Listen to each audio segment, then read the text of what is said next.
the Princess of Tamu. Once upon a time, in a faraway kingdom, there was a princess named Lilia. Princess Lilia lived in a beautiful castle high on a hill, looking down over the small town of Tamu.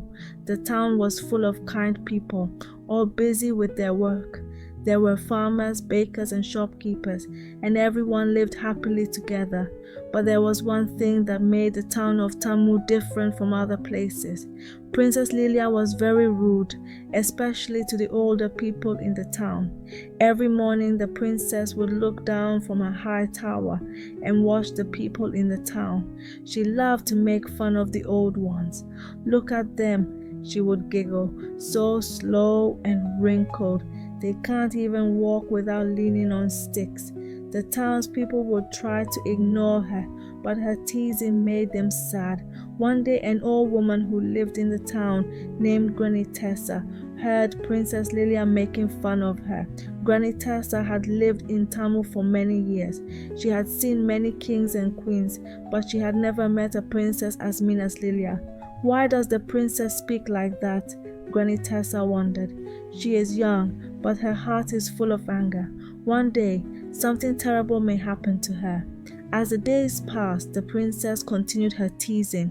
She didn't care if it made others upset. In fact, she found it funny to see the frown on the faces of the townspeople. "Old people are just silly," she would say. "They don't know anything."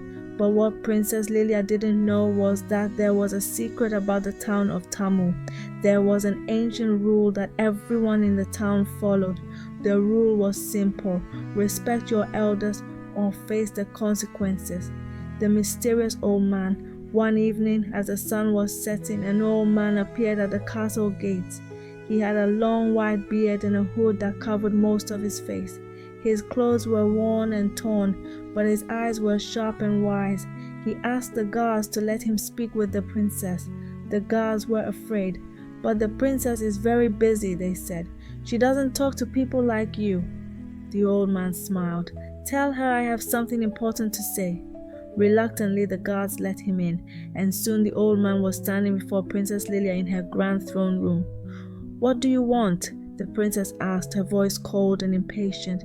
"I don't have time for old people like you." The old man didn't seem upset. He simply looked at her and said, "You are rude to the people of Tamu. The town is not happy with you."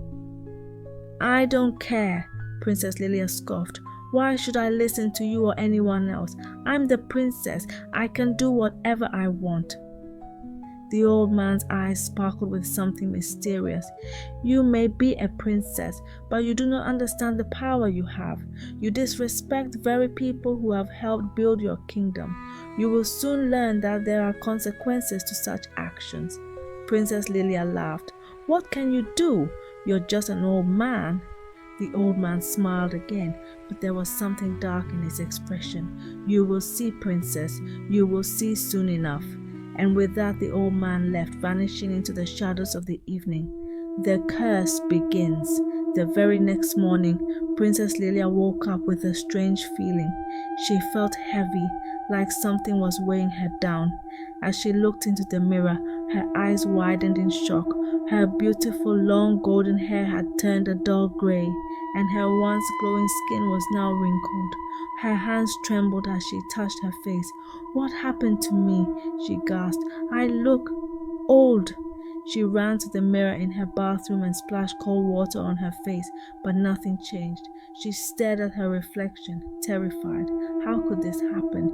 She was only a princess, still young and full of energy, but now she looked like a wrinkled old woman. The servants in the castle gasped when they saw her.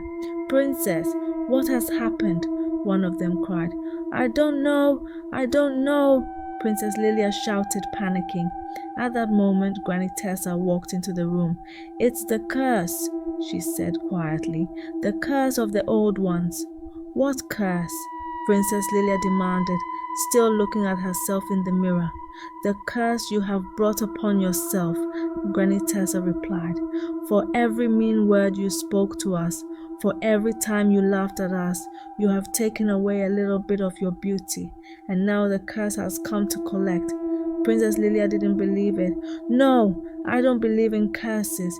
This is just some trick, she yelled. But the more she looked at herself, the more she felt like Granny Tessa's words were true. The lesson of the curse.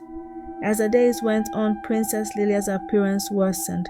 Her hair turned even grayer, her hands became wrinkled, and she felt slower and weaker. She could hardly walk across the castle without needing to rest. The pain in her joints grew every day. The servants who once admired her beauty now whispered behind her back,